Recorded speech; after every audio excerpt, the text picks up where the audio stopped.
Sore teman-teman semua dan ibu yang hadir di acara kita sore hari ini. Jadi eh, untuk acara sore hari ini adalah acara Emiten Corner, yaitu acara bulanan dari kita dari Reliance Group. Kebetulan hari ini kita kehadiran tamu yang sangat spesial, Bapak Herwin Hidayat sebagai perwakilan dari dari BRMS. Selamat sore, Pak.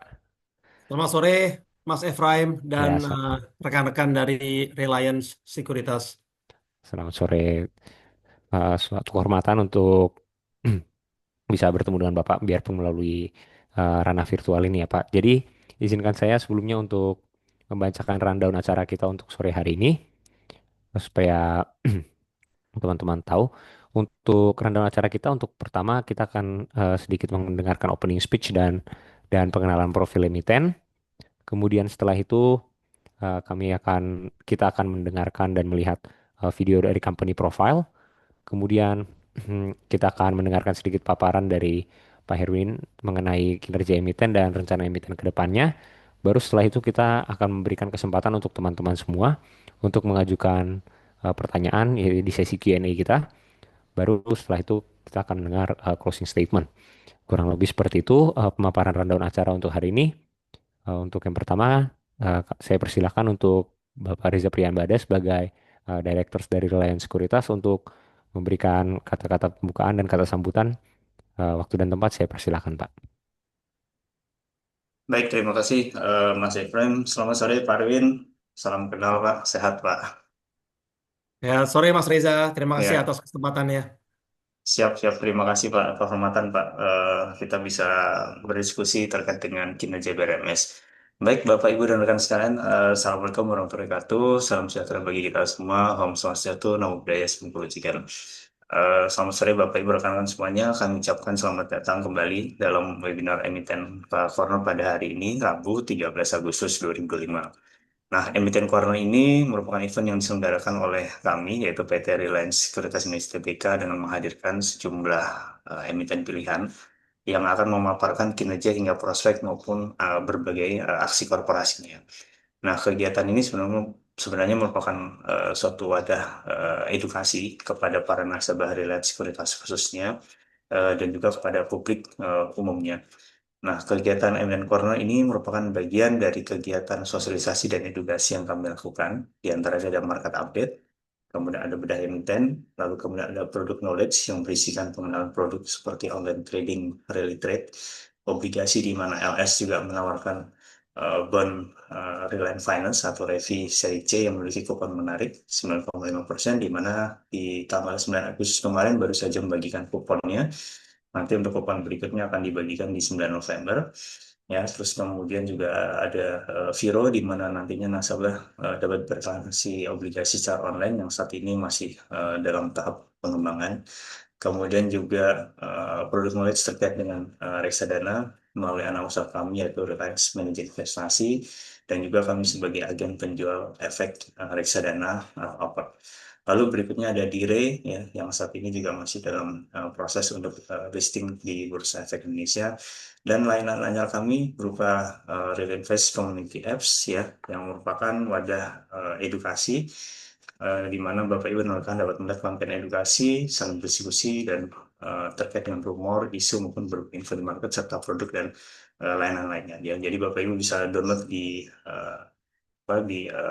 apps ya, di Google maupun di Apple Store.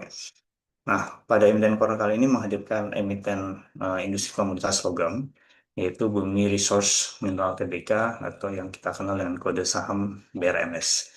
Nah, BRMS ini merupakan perusahaan pertambangan multi mineral yang beroperasi di Indonesia dan telah listing di Bursa Efek Indonesia pada 2010 ya.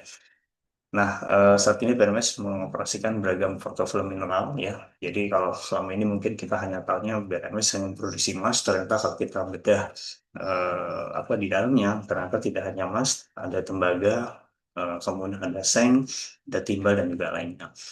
Nah, selain itu juga BRMS memiliki berbagai macam aset pertambangan mineral ya, yang kita kenal seperti Citra Baru Minerals, bahwa ada Gorontalo Minerals dan juga Dairi, Prima Mineral serta Link Mineral Resource itu. Nah, kemudian kalau kita lihat dari eh, sisi kinerja, eh, kalau kita dari berbagai media, kita tahu bahwa BRMS sedang menargetkan untuk kenaikan produksi emas hingga 75.000 troy ounce pada tahun 2005 ini. Kemudian juga dari kinerja yang sudah dirilis, itu mencatatkan kenaikan net profit atau laba bersih sebanyak 130% di semester pertama 2025 dan didukung oleh kenaikan pendapatan sebanyak 97%.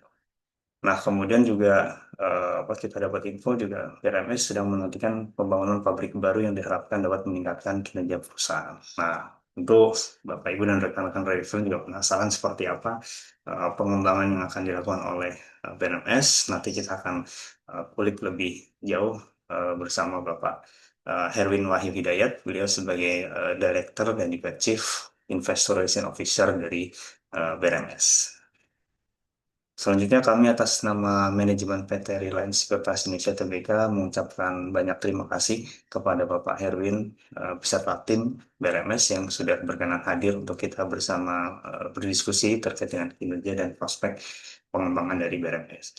Semoga kegiatan webinar Emiten Corner ini memberikan banyak manfaat kepada Bapak, Ibu, dan rekan-rekan Reliance serta dilancarkan hingga akhir. Demikian yang dapat kami sampaikan. Mohon maaf jika nanti dalam penyelenggaraan webinar ada yang kurang sesuai. Terima kasih. Selamat mengikuti Bapak, Ibu, dan rekan-rekan Rediferen. Wassalamualaikum warahmatullahi wabarakatuh. Terima kasih Mas Waalaikumsalam Evan. warahmatullahi wabarakatuh. Wah, luar biasa nih Pak Reza. Kelihatannya udah dipaparkan semua nih Pak. Biar MS, Bapak udah lebih tahu dibanding saya. Bagus sekali Pak. Luar biasa. Summary-nya very good Pak. Very nice. Very Siap, good. siap. Terima kasih Pak. Untuk pembuka Pak. Oke, baik mungkin kita lanjut ya. Terima kasih untuk kata-kata sambutan dari Pak Reza. Sekarang di sini kita akan sebelum mendengarkan pemaparan dari Bapak Herwin, di sini kita akan terlebih dahulu untuk melihat bagaimana perjalanan BRMS selama ini dengan pemutaran video company profile. Mbak Davis mungkin boleh dibantu untuk pemutaran video company profile-nya. Terima kasih.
Sepertinya ada kendala untuk penampilan ininya Pak. Solo maaf, maaf sekali Iya ya. Tadi untuk kok layarnya gelap iya gitu Pak ya? iya kayaknya ada sedikit ada kendala internet dari Mohon maaf Bapak, kayaknya ada kendala dari kami secara teknis sebentar ya Pak. Iya ya. Gak apa-apa kita tunggu. Soalnya bagus oh juga tuh eh, oh oke video klipnya. oke baik.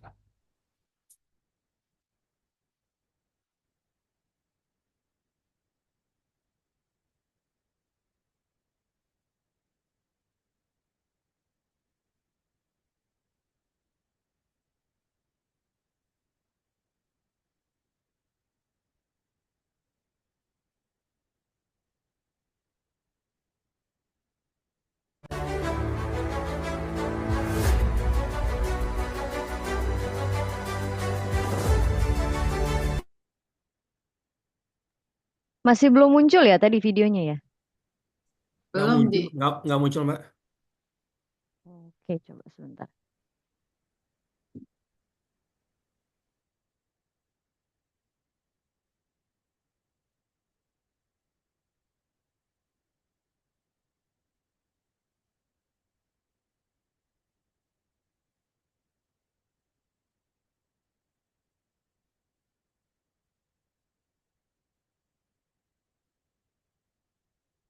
Nah,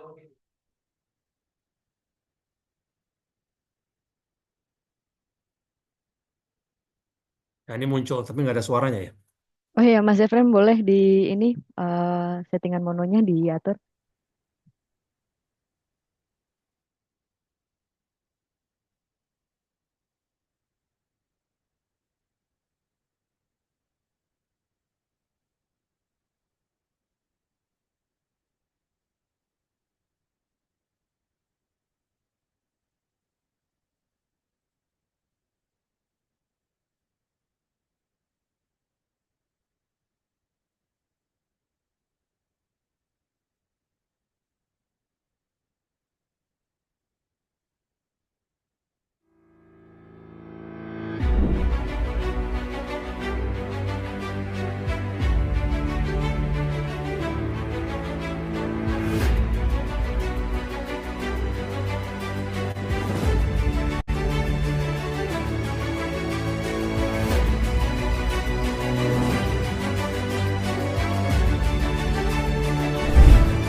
Oke, baik, kurang lebih seperti itu pemaparan company profile video kita. Mohon maaf Pak, tadi sebelumnya sedikit ada kendala terhadap uh, tampilan kami.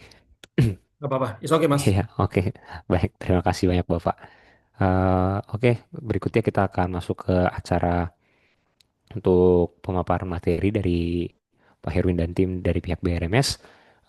Waktu dan tempat saya persilahkan. Semoga teman-teman bisa mempelajari dan mendapatkan edukasi dari pemaparan Bapak Herwin Hidayat. Baik. Waktu Terima kasih kasih persilahkan Pak. Pak Sama-sama. Efraim, Pak Reza atas waktunya dan kesempatannya. Suara saya terdengar jelas, Pak Efraim ya? Jelas, Pak. Baik. Jelas Pak. Ya.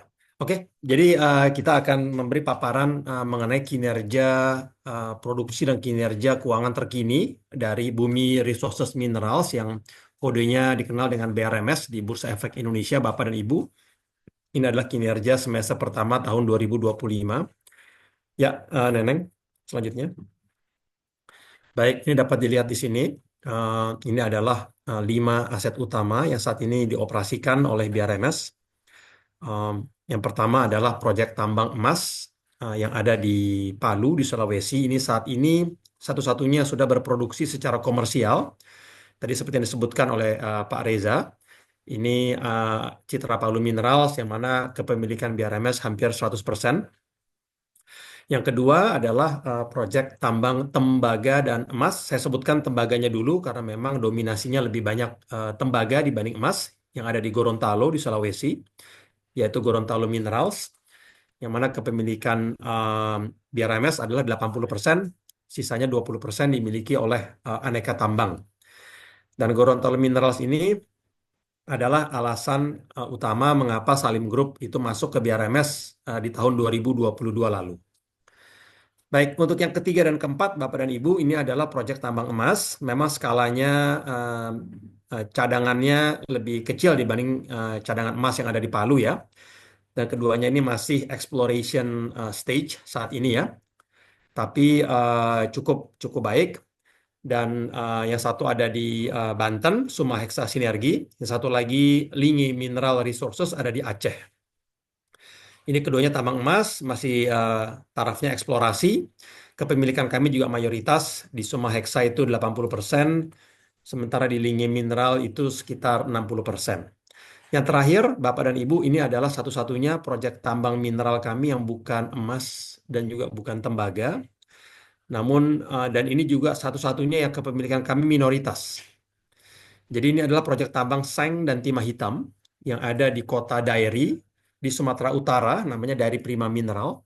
Dan kepemilikan kami di sini hanya 49%, karena yang 51% dimiliki oleh um, partner kami dari China, yaitu China Non-Ferrous Metal Industry Foreign Engineering and Construction Limited. Kita singkat dengan NFC. Ya, mereka adalah state-owned enterprise di China. Mereka pemilik 51%. Mereka juga bertindak sebagai project operator dan mereka juga bertindak sebagai EPC kontraktor, Engineering, Procurement, dan Construction. Ya, selanjutnya Neneng. Baik, Bapak dan Ibu. Ini adalah jajaran direksi dari Bumi Resources Minerals atau BRMS. Dapat dilihat Direktur Utama dan Chief Executive Officer dijabat oleh Bapak Agus Projosasmito. Beliau dinominasikan oleh Grup Salim sebagai Direktur Utama, masuk ke dalam BRMS di Maret 2022. Saat ini beliau juga masih menjabat sebagai Wakil Direktur Utama di Aman Mineral Nusa Tenggara dan Komisaris Utama di Aman Mineral Internasional. Aman Mineral Internasional biasa disebut dengan AMMN. Ya, Aman Mineral Nusa Tenggara itu adalah proyek sebagai operatornya di AMMN, sama seperti Citra Palu Mineralnya BRMS. Baik, selanjutnya Pak Agus Projosasmito ini memiliki 2 putra. Putra yang pertama Aditya itu menjabat sebagai direktur di AMMN. Putra yang kedua Adrian Wicaksono menjabat sebagai direktur di BRMS. Adrian juga masuk ke dalam BRMS itu bersama dengan Pak Agus di Maret 2022. Adrian juga masih menjabat sebagai direktur di AP Investment, Agus Projosasmito Investment. Ini shareholder dari Medco, BRMS, dan AMMN. Baik, selanjutnya ada Charles Gobel. Charles Gobel ini juga baru ditunjuk sebagai direktur dan Chief Financial Officer itu di April tahun lalu, di 2024. Background beliau juga dari Aman Mineral Group, dari Salim Group ya. Dan jadi direktur utama ada di Pak Agus, direktur keuangan ada di Charles Gobel. Jadi semua cash outflow mesti ditandatangani oleh Pak Agus dan Pak Charles. Baik, selanjutnya, Neneng. Nah ini adalah Bapak dan Ibu tim manajemen di bisnis unit kami. yang ada di Palu, Gorontalo, Aceh, Banten, dan Dairi. Bapak-bapak di sini semuanya memiliki pengalaman sebagai geologis, metallurgis maupun mining engineer di perusahaan tambang mineral yang cukup ternama seperti Freeport, Rio Tinto, BHP, Newmont, Newcrest, dan lain-lain. Tapi saya mau Bapak dan Ibu fokus ke 3 individual yang terakhir, yang ada 3 di bawah yang berseragam kuning. Ini ketiganya baru kami rekrut dalam 6-9 bulan terakhir. Backgroundnya semuanya adalah mining engineer, dan tugas utama mereka adalah percepatan penyelesaian konstruksi tambang emas bawah tanah yang ada di Poboya di Palu. Tadi sudah disebut oleh Pak Reza di awal. Nah, seperti Robert Gelson adalah warga negara Australia dan pengalamannya sebagai mining engineer, terutama di tambang bawah tanah, sebagian besar ada di Kalgoorlie dan di Perth di Australia. Tutus Jama dan Budiawan Halim, warga negara Indonesia, namun mereka sebagian besar pengalamannya itu ada di Afrika, di Amerika Latin, dan juga di Australia di tambang bawah tanah. Ketiganya semuanya adalah mining engineer. Karena tambang bawah tanah kami, Bapak dan Ibu, harus selesai dan mulai beroperasi itu di pertengahan tahun 2027. Dan ini merupakan game changer dari BRMS karena saat ini kami masih mengoperasikan tambang terbuka atau open pit mining dengan rata-rata kandungan emas 1,5 gram per ton. Sedangkan tambang emas bawah tanah kami yang akan mulai beroperasi di 2027 nanti memiliki kadar emas 4,9 gram per ton. Artinya produksinya akan, apabila terrefleksi persis sama dengan kandungan emasnya, bisa naik 3 kali lipat Bapak dan Ibu ya di 2028 nanti, 2028-2029 dibandingkan dengan 2024. Jadi ini game changer yang luar biasa. Karena produksi emas itu naik turunnya tergantung dari kadar emas yang diproses. Makin tinggi kadarnya, makin besar produksinya. Makin rendah kadarnya juga makin rendah produksinya Bapak dan Ibu. Baik, kita masuk ke Citra Palu Mineral ya. Ya, ini adalah proyek tambang emas kami yang ada di Palu, di Sulawesi. Saat ini kami mengoperasikan konsesi tambang di area seluas lebih dari 85.000 hektar, salah satu yang terluas di Indonesia ini, di Sulawesi Tengah dan Selatan. Kami juga telah mengantongi, ini sangat penting ya di dunia tambang di Indonesia, Bapak dan Ibu ya, kami sudah mengantongi izin produksi untuk mengoperasikan proyek tambang emas di Palu ini untuk 30 tahun ke depan sampai tahun 2050. Artinya keekonomiannya sudah jelas dan masanya cukup panjang. Pabrik emas kami yang pertama dengan metode carbon in leach atau kita singkat menjadi CIL dengan kapasitas 500 ton biji per hari di lokasi Poboya atau namanya Blok 1 itu Poboya ya, di Palu itu sudah beroperasi sejak 2020. Pabrik kami yang kedua dengan metode yang sama, carbon in leach, namun kapasitasnya 8 kali lebih besar, yaitu 4.000 ton biji per hari, di area yang sama di Poboya sudah beroperasi sejak awal 2023. Nah, saat ini kami tengah dalam proses merampungkan pabrik kami yang ketiga di Palu, tapi dengan metode yang berbeda, yaitu heap leach. Kami akan jelaskan nanti perbedaan heap leach dengan carbon in leach. Ya. Rencananya akan selesai di akhir 2025 dan akan mulai beroperasi di akhir 2025. Pabrik kami yang ketiga yang heap leach ini.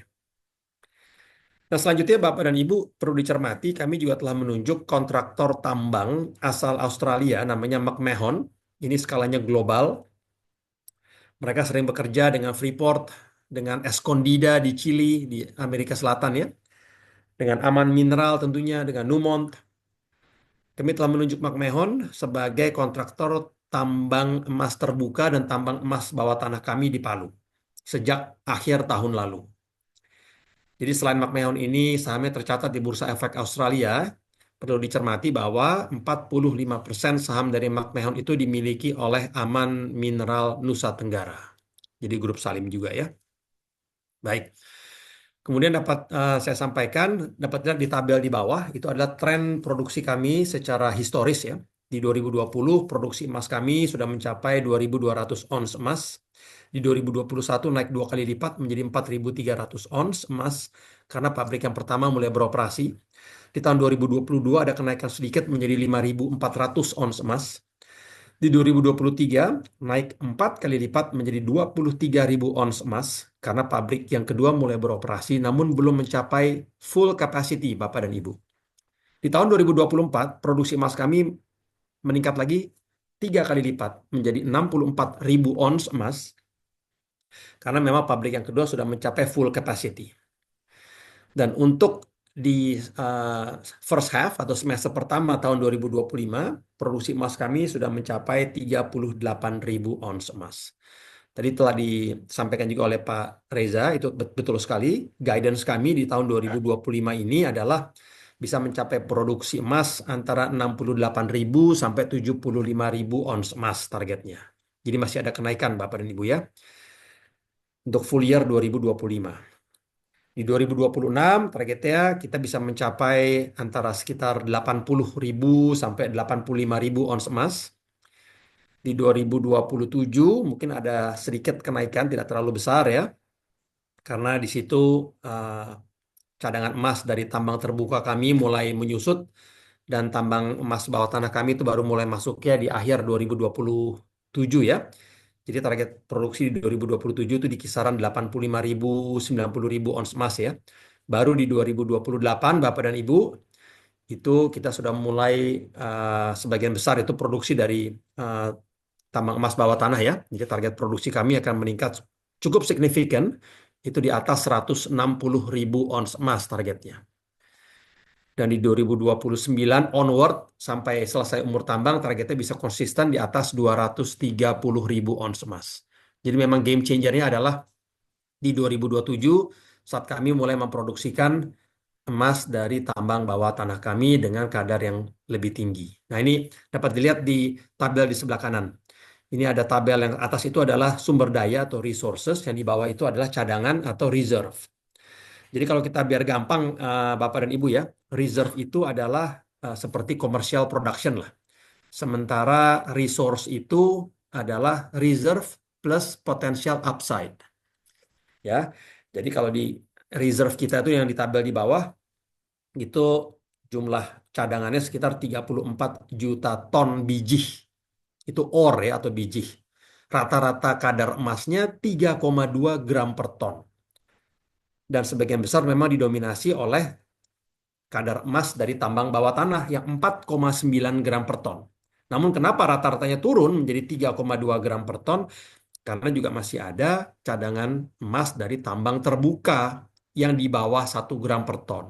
Jadi kalau kami average menjadi 3,2 gram per ton. Tapi ini juga masih sangat luar biasa ya. Artinya dari 1 ton batu ada 3,2 gram emas di dalamnya. Ini luar biasa. Makanya konten emas kami dari total cadangan kami itu ada sekitar 3,5 juta troy ounce emas. Itu yang siap diproduksikan, Bapak dan Ibu, itu luar biasa. Nah ini hanya dari cadangan. Ada tambahan lagi dari sumber daya yang di atas.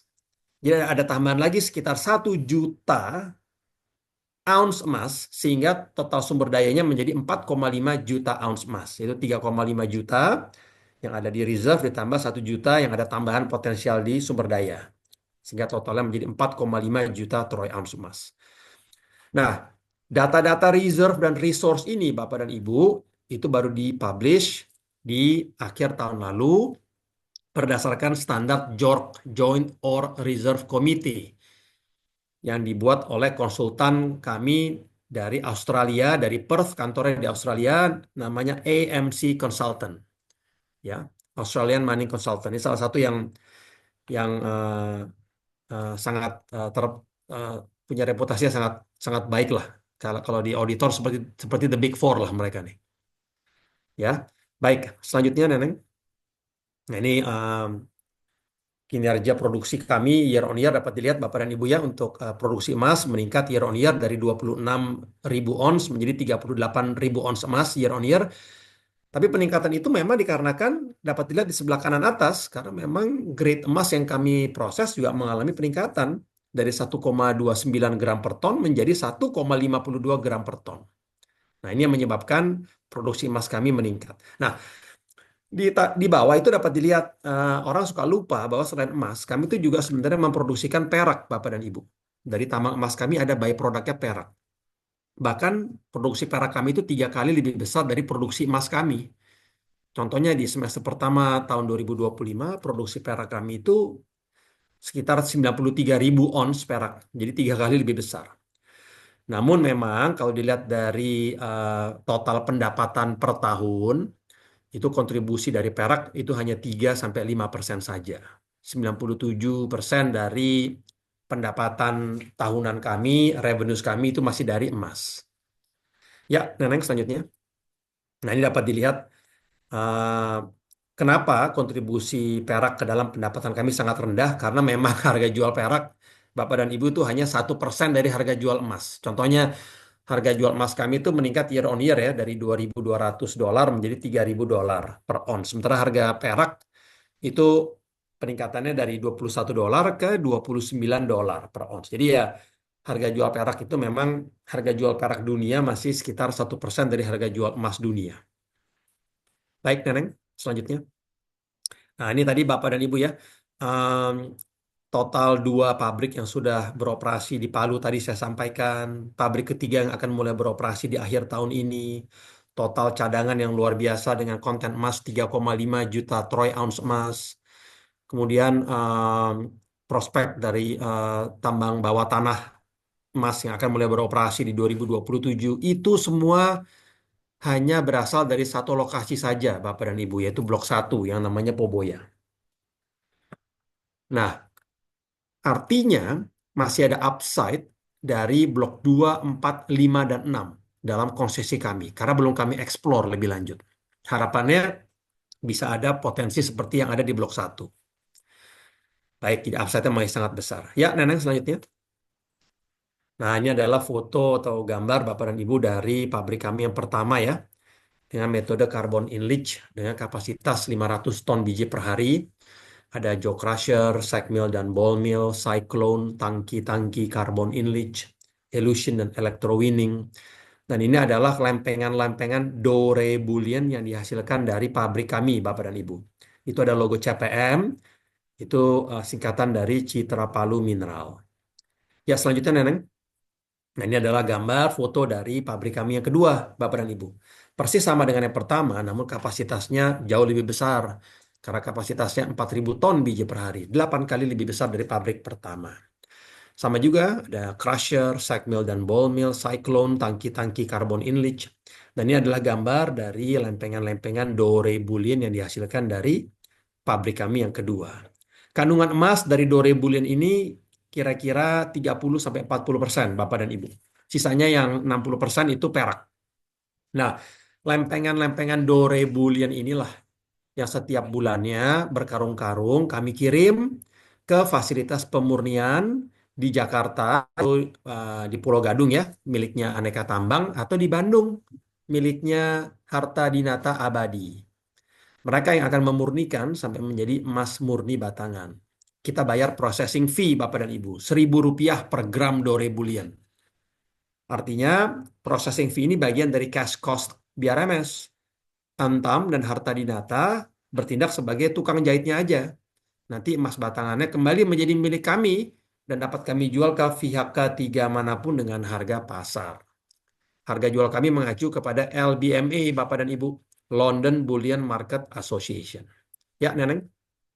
Selanjutnya ini adalah sekilas flowchart proses dari pabrik kami yang pertama ya dengan metode carbon in leach. Jadi singkat saja, biji emas yang kami tambang bentuknya masih seperti bongkahan batu, itu kami hancurkan dengan jaw crusher sampai menjadi berukuran kelereng, pebble gitu ya.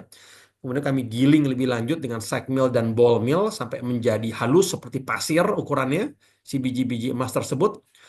Kemudian akan kami pisahkan dengan cyclone, butiran yang halus dari yang kasar dikembalikan untuk digiling sampai menjadi halus. Yang sudah halus masuk ke thickener. Di situ akan kami campur dengan air sampai menjadi kental. Kemudian akan kami campur dengan NaCN atau cyanida di leach tank. Setelah itu si biji emas yang sudah bercampur dengan cyanida dan kental itu akan masuk ke 6 tangki-tangki carbon in leach. Nah, dalam tangki-tangki carbon in leach ini ada banyak butiran-butiran seperti beras warnanya hitam, itu namanya karbon aktif, Bapak dan Ibu. Fungsinya adalah si cyanida akan melepaskan kandungan emas dan perak dari pengotor atau biji. Dan si karbon aktif akan menangkap kandungan emas dan perak yang sudah terlepas dari si pengotor atau biji. Kemudian si karbon aktif yang jumlahnya tadi ada banyak sekali, ada jutaan, yang isinya adalah kandungan emas dan perak akan masuk ke dalam elution. Di situ akan kami campur dengan larutan kimia namanya caustic soda yang fungsinya mengeluarkan si kandungan emas dan perak dari si karbon aktif. Nah, kemudian si emas dan perak tersebut akan diendapkan dengan arus listrik di electrowinning. Selanjutnya akan kami panaskan di furnace sampai menjadi solid, menjadi lempengan Dore Boolean yang siap dikirim ke Antam atau di Harta Dinata Abadi. Ya, Neneng. Nah, ini adalah gambar helikopter view ya dari atas pabrik kami yang pertama dan kedua. Yang pertama itu yang tangki-tangkinya berwarna kuning ya, yang lebih kecil. Kemudian yang kedua itu yang lebih besar, tangki-tangkinya berwarna putih ya. Ini pabrik carbon in leach ya. Nah, fungsinya adalah memang diperuntukkan untuk, nah ini bedanya si carbon in leach dengan pabrik kami yang ketiga yang heap leach. Karena yang carbon in leach ini fungsinya untuk memproses jenis biji atau batuan yang jenisnya itu karakternya vein, seperti yang ada di foto di kiri atas ya. Vein ini adalah jenis batuan yang kasar, sehingga harus digiling sampai menjadi hancur tadi butiran-butiran yang halus agar mudah si cyanida mencapai kandungan emas dan peraknya. Namun memang si vein ini jenis bijinya kandungan emasnya cukup tinggi Bapak dan Ibu ya. Biasanya itu di atas 1,2 gram per ton. Dan si pabrik carbon in leach atau CIL ini recovery rate-nya cukup tinggi, yaitu di atas 90%. Contohnya apabila kami memproses biji dengan kandungan emas yang 2 gram per ton misalnya. Yang akan terambil dengan pabrik CIL ini adalah 90%-nya. Atau sekitar 90% dikali 2 gram per ton, yaitu 1,8 gram per ton yang akan terambil. Ya, itu cukup tinggi.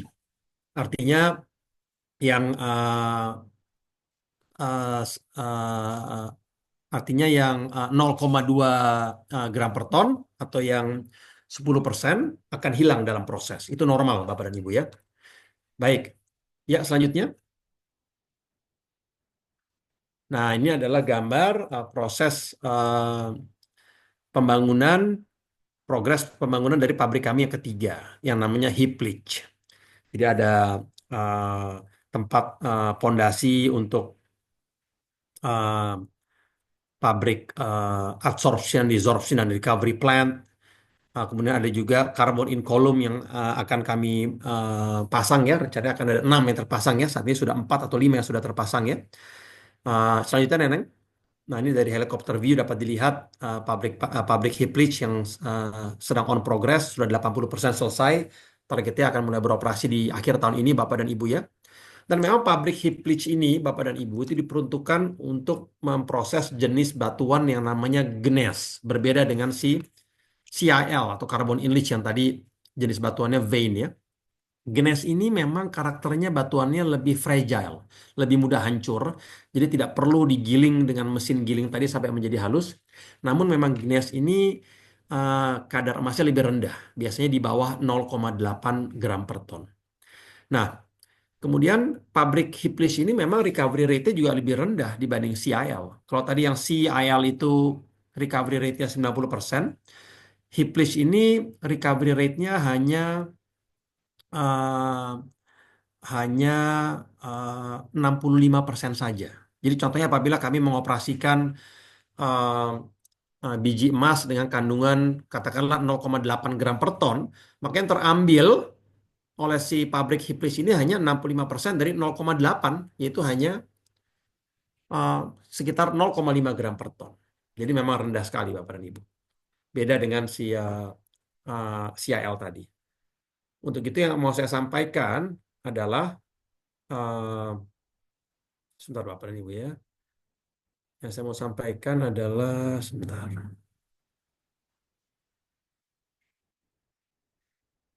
Artinya kita sudah melakukan simulasi Bapak dan Ibu apabila uh, kita juga apabila kedua pabrik dan memang pabrik CIL atau carbon in leach kami sudah full capacity.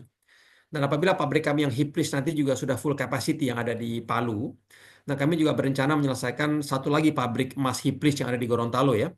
Itu sudah beroperasi full capacity. Tetap Bapak dan Ibu, itu sekitar 85% sampai 90% dari produksi kami tetap dikontribusikan dari kedua pabrik yang carbon in leach. Hanya 10% saja kira-kira yang akan dikontribusikan dari pabrik yang heap leach yang ada di Palu dan di Gorontalo saja. Kenapa? Karena memang untuk yang carbon in leach tidak hanya grade-nya itu tinggi di atas 1,2 gram per ton, apalagi kalau nanti sudah mulai beroperasi yang tambang bawah tanah itu 4,9 gram per ton ya. Namun recovery rate-nya juga di atas 90%. Sedangkan yang heap leach ini memang dikhususkan untuk memproses kandungan emas yang rendah ya, yang di bawah 0,8 gram per ton, dan juga recovery rate-nya hanya 65%. Jadi heap leach ya, kira-kira demikian Bapak dan Ibu. Ya, selanjutnya Neneng. Baik, ini adalah gambar McMahon sedang mengarahkan alat beratnya seperti ekskavator, mine trucks yang sedang mengoperasikan tambang emas terbuka kami yang ada di Poboya di Palu, Bapak dan Ibu ya. Selanjutnya Neneng. Nah, ini penting sekali Bapak dan Ibu. Ini adalah foto dari progres pembangunan tambang emas bawah tanah kita yang ada di Palu. Ini luar biasa ya. Ini juga dikerjakan oleh McMahon. Jadi kita mulai pengerjaannya itu di Februari tahun ini. Targetnya harus selesai di pertengahan 2027.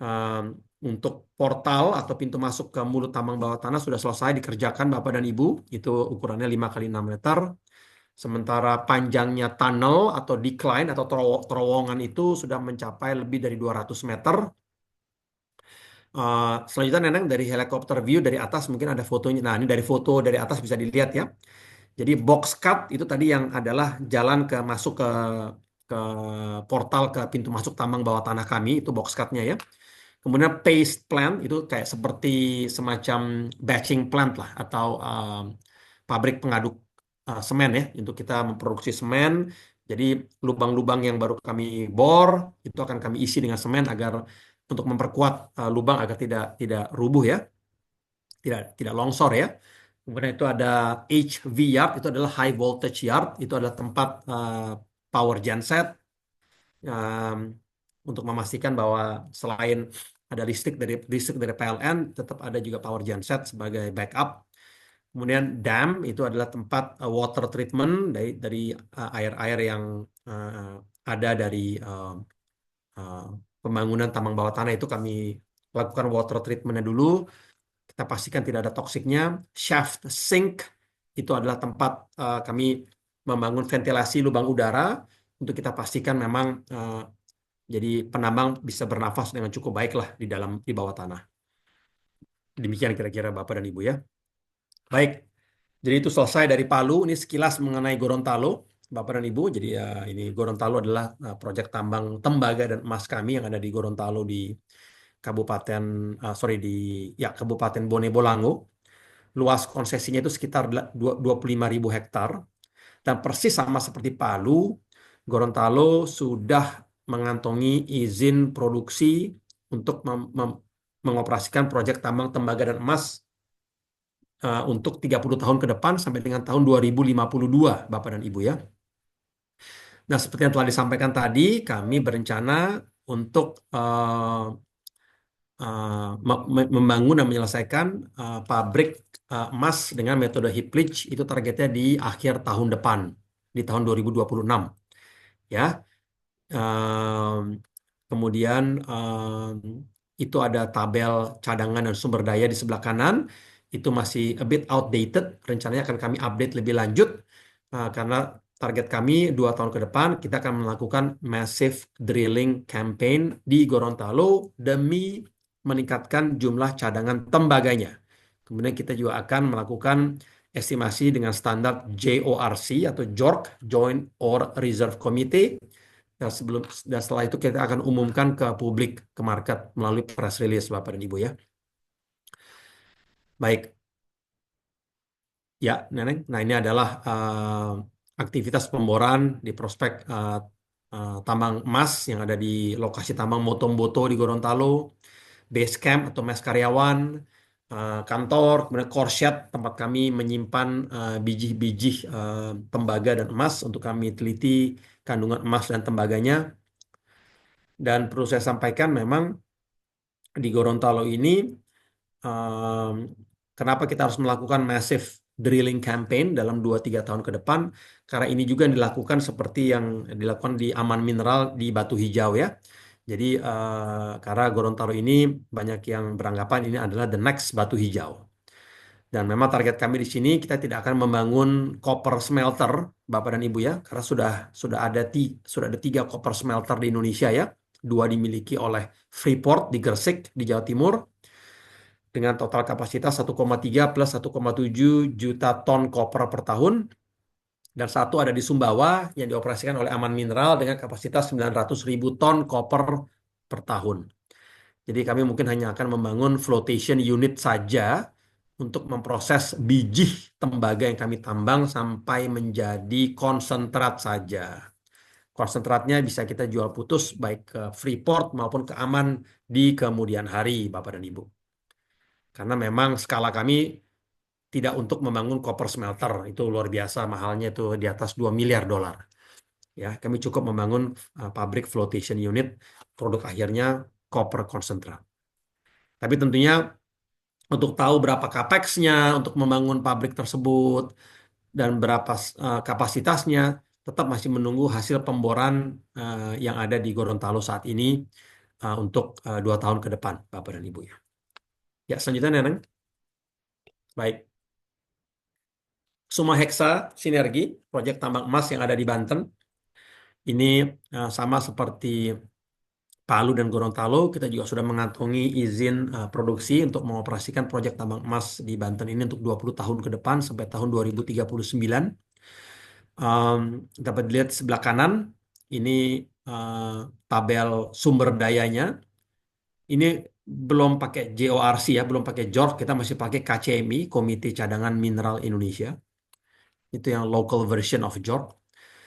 Total sumber dayanya dapat dilihat itu sekitar 75 juta ton biji, luar biasa. 2 kali dari yang ada di Palu. Palu itu 40 juta ton biji, sementara yang di Sumaheksa ini 75 juta ton biji. Namun, karena kandungan emas yang di Sumaheksa ini hanya 0,85 gram per ton, sementara yang di Palu tadi 3,5 gram per ton untuk resource-nya atau sumber dayanya, maka konten emasnya di Sumaheksa ini hanya 50%-nya saja dari yang ada di Palu.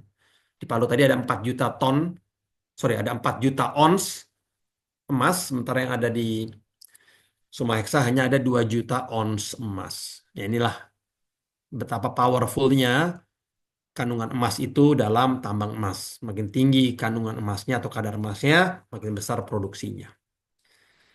Ya, selanjutnya Neneng. Nah, ini beberapa pemboran yang kami lakukan di Sumaheksa ya. Ada 31 lubang bor yang sudah kami bor dengan kumulasi kedalaman sekitar 7.000 meter. Bapak dan Ibu ya, itu juga ada core shed tempat kami menyimpan batuan dan biji yang kami ambil dari lokasi tambang untuk kami teliti kandungan emas dan peraknya. Ya, selanjutnya. Baik, Lingi Mineral ini yang keempat. Ini juga proyek tambang emas, namun ada di Aceh. Nah, ini mungkin ini yang paling underdeveloped Bapak dan Ibu ya dibanding yang lain. Karena kami baru mengantongi izin feasibility study atau studi kelayakan. Artinya belum ada izin lingkungan atau AMDAL dan belum ada izin produksi yang 20 sampai 30 tahun tadi. Masih kami mintakan ke Kementerian ESDM dan Kementerian Lingkungan Hidup, masih kami tunggu. Sudah kami submit, tinggal kami tunggu persetujuannya Bapak dan Ibu ya. Namun dapat dilihat di sebelah kanan itu tabel cadangan dan sumber daya. Makanya sumber dayanya juga tonasenya masih kecil, 6,8 juta ton biji. Karena kami belum bisa melakukan pemboran lebih lanjut. Cadangannya juga hanya 2,3 juta ton biji. Karena kami masih menunggu izin operasi produksinya dari pemerintah sebelum bisa melakukan pemboran eksplorasi. Nah, kemudian yang saya mau sampaikan, kandungan emasnya lumayan, tapi yang di Linge itu lumayan. Dapat dilihat itu cadangannya 1,8 gram per ton, tinggi sekali. Lebih tinggi dari yang ada di Suma Heksa di Banten. Itu cadangan. Sumber dayanya sekitar 1,58 gram per ton. Tinggi sekali. Artinya dari 1 ton batu ada 1,8 gram emas di dalamnya. Dengan harga emas di atas $3.000 per ons ini, Bapak dan Ibu, biji emas dengan kandungan 0,5 gram per ton saja ditambang pasti. Apalagi 1,5 gram per ton seperti yang ada di Palu. Apalagi kalau tambang emas bawah tanah sudah beroperasi di 4,9 gram per ton. Jadi memang luar biasa. Ya, selanjutnya. Nah, ini ya, beberapa aktivitas yang ada di uh, Linge Mineral di Aceh ya. Ya, selanjutnya Neneng. Baik, ini dari Prima Mineral, proyek tambang seng dan timah hitam ya, yang ada di Kota Dairi di Sumatera Utara. Um, ini sama seperti Palu, Gorontalo dan Sumaheksa, kami sudah mengantongi izin produksi di Dairi Prima untuk 30 tahun ke depan sampai tahun 2047. Luar biasa ya. Nah, ini sangat unik ya, karena di Dairi Prima Mineral ini memiliki uh, mineral dengan kandungan seng tertinggi ketiga di dunia. Kadar sengnya 11,5%, Bapak dan Ibu. Tinggi sekali. Ya, di Cina itu orang bisa memproduksikan secara komersial tambang seng dengan kandungan seng 4-6% saja. Bayangkan kadar seng kita 11,5%, tinggi sekali. Ya, dan semua di sebelah kanan eh,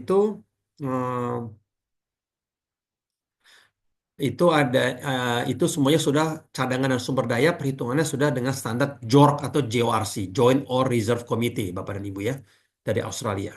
Nama konsultannya CSA Global Australia dari Perth, Australia. Jadi sudah baik. Ya, selanjutnya.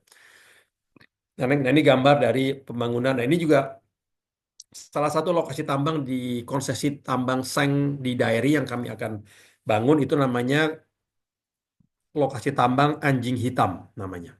Nah, itu akan dibangun dengan metode tambang bawah tanah ya. Nama areanya Anjing Hitam. Nah, itu dapat dilihat kita sedang membangun pintu masuk ke mulut tambang bawah tanah ya. Kita bangun kanopi untuk melindungi para penambang. Juga kita perkuat dengan beton, itu Bapak dan Ibu ya di foto nomor 3 dan 4 ya, agar tidak runtuh itu rooftopnya pada saat sedang melakukan penambangan bawah tanah. Ya, Neneng. Ya, ini juga ada infrastruktur ya seperti kantor, warehouse, juga base camp atau mes karyawan yang sudah terbangun sejak 2 tahun yang lalu, jadi masih cukup baru. Ya, Neneng. Nah, ini ada alat berat ya. Semuanya kalau tadi alat-alat berat yang ada di Palu itu semuanya pengadaannya oleh McMahon dari Australia. Kalau yang di Dairi ini semua alat beratnya dari NFC dari China. Ya, termasuk mobile crane, mine trucks, load haul and dump facility, jumbo drill, dan lain-lain. Ya, Neneng. Baik, ini yang terakhir kinerja keuangan kami yang terkini Bapak dan Ibu. Jadi dapat saya sampaikan pendapatan itu year on year mengalami peningkatan 97% dari $61 juta menjadi $120 juta. Operating profit year on year juga meningkat 209% dari $16 juta menjadi $50 juta. Net profit atau laba bersih year on year meningkat 136% dari $9,4 juta menjadi $22 juta.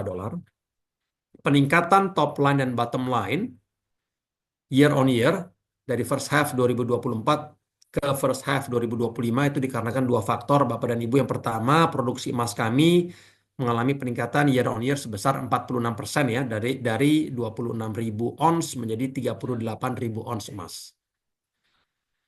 Harga jual emas adalah faktor yang kedua, juga mengalami peningkatan dari $2.200 menjadi $3.000 per ons peningkatannya.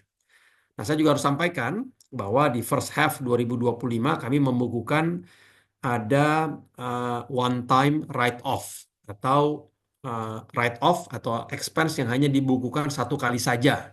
Jadi tidak akan terulang di masa depan, yaitu sebesar $14 juta. Apabila tidak ada one time write off atau yang expense yang $14 juta itu Bapak dan Ibu, maka sebenarnya laba bersih kami itu bisa mencapai $36 juta. Lebih tinggi lagi. Apa saja one time write off yang $14 juta itu? Yang pertama adalah sekitar $7 juta itu berasal dari, ini sebenarnya, oke, saya mulai dari yang pertama yang 6 juta dolar dulu ya. Sekitar 6,5 juta dolar itu write off-nya berasal dari di masa lampau, kalau nggak salah di tahun 2019 ya, itu kami sempat bereksplorasi untuk diversifikasi ke proyek mineral boksit di Kalimantan. Setelah kami lakukan eksplorasi, pemboran, dan kami tes kadarnya, ternyata prospeknya kurang baik. Maka pada saat itu kami bukukan sebagai, kami kapitalisasi di neraca sebagai mining properties, semua biaya eksplorasi dan pemboran tersebut.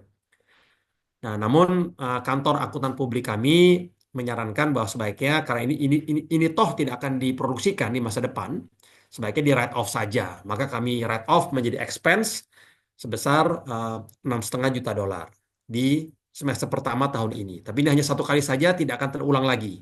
Intinya ke depannya balance sheet kami, neraca kami sudah clean, tidak ada lagi proyek eksplorasi boksit tersebut, ya, karena memang tidak akan dioperasikan. Yang kedua adalah, ini sebenarnya good news. Ada 7,5 juta dolar write off. Apa itu? Ini adalah um, beberapa bagian dari pabrik kami yang pertama yang carbon in leach dengan kapasitas 500 ton biji per hari. Ada beberapa bagian pabrik seperti crusher, sack mill, dan ball mill yang sudah obsolete. Jadi kami write off, mesti kami expense. Kenapa? Karena pabrik tersebut rencananya akan kami upgrade, kami tingkatkan kapasitinya dari 500 menjadi 1.000 atau 1.500 ton per hari. Untuk itu ada beberapa part yang mesti kami write off karena harus kami ganti dengan uh, part yang lebih besar kapasitasnya. Jadi sebenarnya ini good news. Kenapa? Ini untuk memfasilitasi apabila kami sudah siap mengoperasikan tambang emas bawah tanah kami, Bapak dan Ibu. Nah, jadi agar produksinya bisa lebih besar dan revenue-nya juga lebih besar. Seperti itu. Tapi juga sama juga yang 7,5 juta dolar ini hanya one time write off. Hanya dibukukan satu kali, tidak akan terulang lagi di masa depan, Bapak dan Ibu. Demikian penjelasan dari kami. Saya kembalikan ke Mas Efraim atau Pak Reza untuk sesi berikutnya. Terima kasih. Hmm, Oke, baik. Terima kasih pemaparan yang sangat ringkas dan sangat baik dari Pak Herwin ya. Sebetulnya habis ini kita akan masuk ke sesi Q&A. Bisa lihat di kolom komentar sudah sangat banyak yang bertanya. Namun sebelum itu, mungkin boleh untuk teman-teman semua menyalakan kameranya. Kita akan mengambil foto dulu untuk dokumentasi eh, untuk dokumentasi sesi kita di sore hari ini. Mungkin boleh untuk teman-teman dipersilakan menyalakan kamera. Dan untuk Mbak Neneng, sorry Mbak, boleh tolong dimatikan dulu nggak slide presentasinya? Oke, teman-teman dipersilakan untuk menyalakan kamera. Kita akan mengambil foto bersama untuk semuanya sebelum kita masuk ke sesi Q&A pada sore hari ini.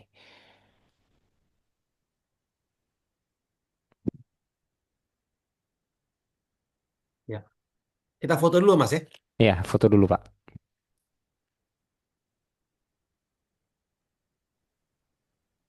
Baik, di sini ada 3 slide ya. Saya akan mulai dari slide pertama dulu. 1, 2, 3. Sekali lagi ya, Bapak Ibu. Mulai dari slide 1 dulu. 1, 2, 3. Kemudian saya akan pindah ke slide kedua. 1, 2, 3. Baik, kemudian di slide ketiga ya, Bapak Ibu. 1, 2, 3. Baik, Mas Efrem, terima kasih banyak. Saya kembalikan. Oke, baik. Terima kasih untuk kameranya teman-teman. Jadi sekarang kita akan masuk ke sesi Q&A. Namun sebelum kita mulai sesi Q&A di sini ada dari Pak Hendru, salah satu direktur kami, Pak, ingin mengajukan pertanyaan mengenai BRMS langsung ke Pak Herwin Dayat. Untuk Pak Hendru, saya Boleh, persilakan boleh. terlebih dahulu, Pak. Selamat sore, Pak Erwin. Sore Pak Andrew. Silakan Pak. Sore, Pak. Perkenalkan saya Andrew Gunawan, salah satu direktur di Reliance Sekuritas Indonesia Tbk. Pak, terima kasih paparannya.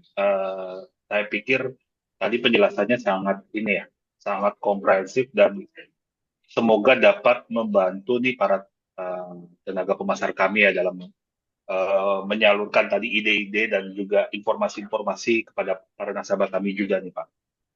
Lalu yang kedua paling selamat juga atas pencapaian di Q2 Pak. Ini saya lihat di bulan Agustus saja banyak sekali nih analis merekomendasikan buy ya dari atas pencapaian BRM. Nah, ini masuk ke pertanyaan saya nih Pak. Mungkin ada beberapa. Mungkin yang pertama dulu itu dari semua report yang saya baca mengenai BRM, Pak, ini yang ada satu eh, benang merah yang saya lihat dan saya perlu minta komentar Bapak juga itu ya, yaitu adalah volatilitas dari kandungan emas, Pak. Nah, kita kan tadi Bapak sempat mention soal peningkatan dari 1,2 gram di tahun lalu menjadi 1,5 di tahun ini gram per ton. Nah, tapi beberapa yang saya notice kalau sempat di kuartal 1 itu menyentuh 1,6 gram, 1,7 gram per ton gitu. Nah, strategi perusahaan untuk mengakomodir volatilitas ini gimana tuh Pak? Nah, mungkin sekalian juga mengacu kepada underground mining yang direncanakan operasi di semester 2 ya 2027 ini itu kan kandungannya kan lumayan tinggi sekali Pak ya 4,9 gram per ton.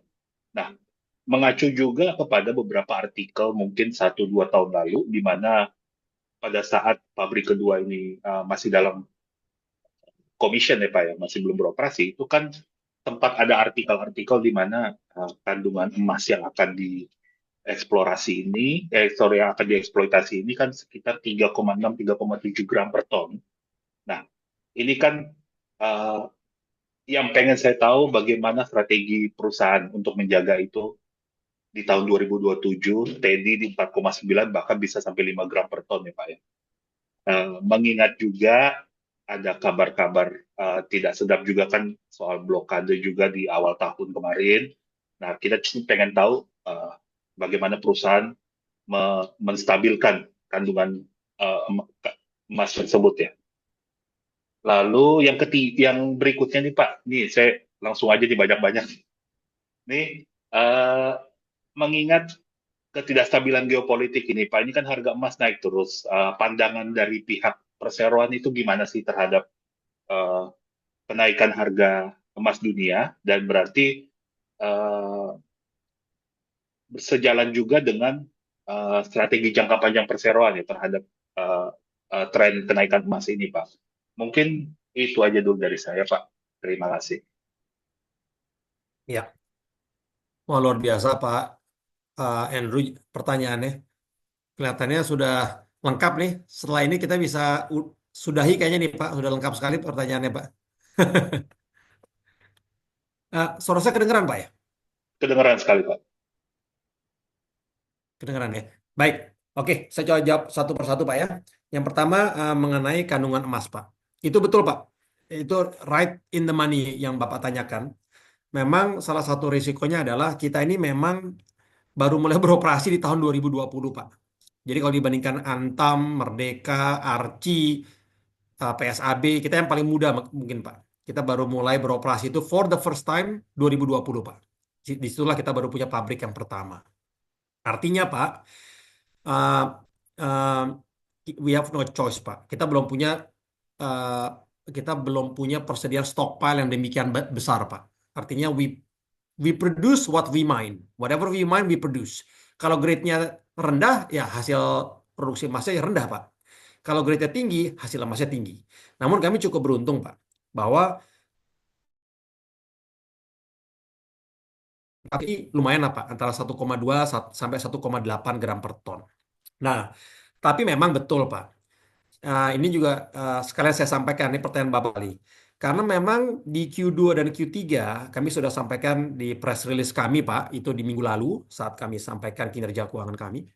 Itu di Q2 dan Q3 tahun ini akan terdapat penurunan kandungan emas Pak. Dari contohnya Pak, di Q1 2025 rata-rata kandungan emas yang kami operasikan itu 1,6 gram per ton Pak. Artinya dari 1 ton batu ada 1,6 gram emas. Nah, namun kami sedang melakukan yang namanya operasi pushback, Pak. di seluruh tambang bawah tanah di dunia itu pasti harus melakukan pushback eventually di kemudian hari, Pak. Kenapa? Karena pada saat kita sudah mencapai titik terdalam dalam lubang bor, maka kita harus melakukan perluasan dari permukaan lubang bornya, Pak. Nah, dalam periode pushback itu, Pak, kita tidak bisa menambang di area-area yang terdampak pushback. Jadi kami hanya bisa feeding ke dalam pabrik kami itu dari persediaan stockpile kami, Pak. Nah, persediaan stockpile itu adalah biji-biji yang kami tumpuk dari hasil penambangan, Pak, yang kami tumpuk dan belum kami produksikan gitu loh, Pak. Jadi inventory, Pak, kita bukukannya, Pak ya. Nah, itu selalu kita akan menumpuk biji lebih besar dari yang akan kami produksikan, Pak, untuk persediaan seperti yang terjadi saat ini, Pak. Pada saat terjadi pushback, kita hanya bisa melakukan feeding ke pabrik kami dari biji-biji yang kami tumpuk dalam stockpile tersebut, Pak. Dan itu memang rata-rata kandungan emasnya hanya 1,4 gram per ton. Makanya di Q2 dan Q3 akan ada sedikit penurunan produksi karena kami hanya bisa feeding pabrik dari biji yang ada di stockpile dengan kandungan rata-ratanya 1,4 gram per ton, Pak. Sedangkan di Q1 lalu itu kan 1,6 gram per ton. Namun, pushback ini akan selesai, Pak. Akan selesai di akhir kuartal ketiga. Artinya di kuartal keempat, kami sudah bisa mulai menambang dari area bukaan baru, Pak. Karena sudah selesai pushbacknya. Nah, yaitu grade-nya kembali naik ke 1,6 gram per ton. Makanya nanti di tahun 2025 ini, targetnya full production kami masih bisa di angka 68.000 sampai 75.000 ons emas lah, Pak. Masih ada kenaikan sedikit dari tahun lalu, Pak. Tapi pushback ini memang harus dilakukan, Pak. Contohnya seperti Aman Mineral itu kan kemarin minus, Pak, negatif deh, Pak, net loss 2 kuartal kalau saya nggak salah. Karena dia tidak ada produksi sama sekali, Pak, zero production ya. Karena dia sedang melakukan pushback.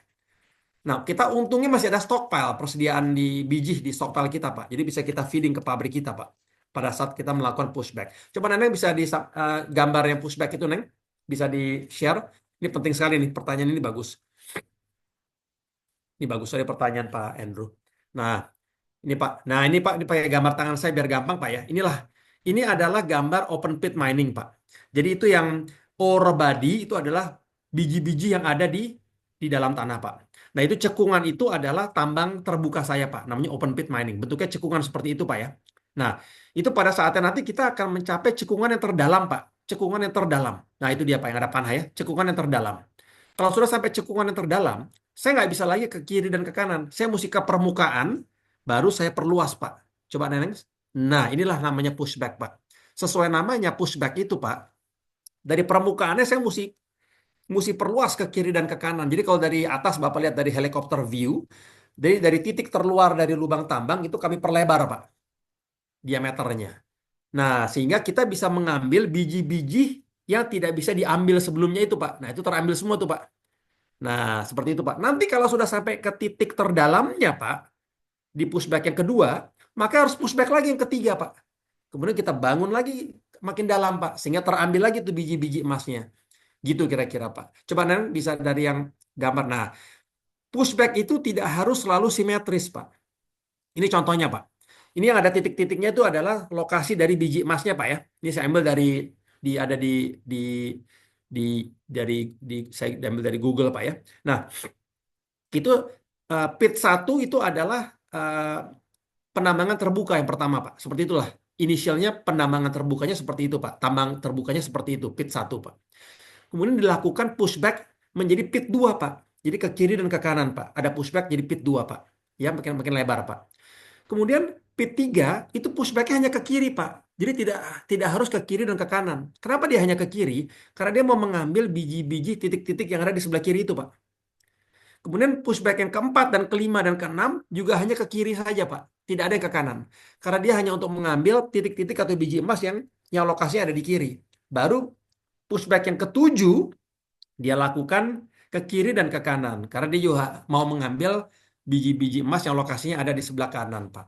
Jadi memang pushback itu lokasinya mengikuti letak si biji emas di dalam tanah, Pak. Seperti itu kira-kira, Pak. Yang 3 dimensi, Neng. Nah, kira-kira seperti ini, Pak. 3 dimensi, Pak ya.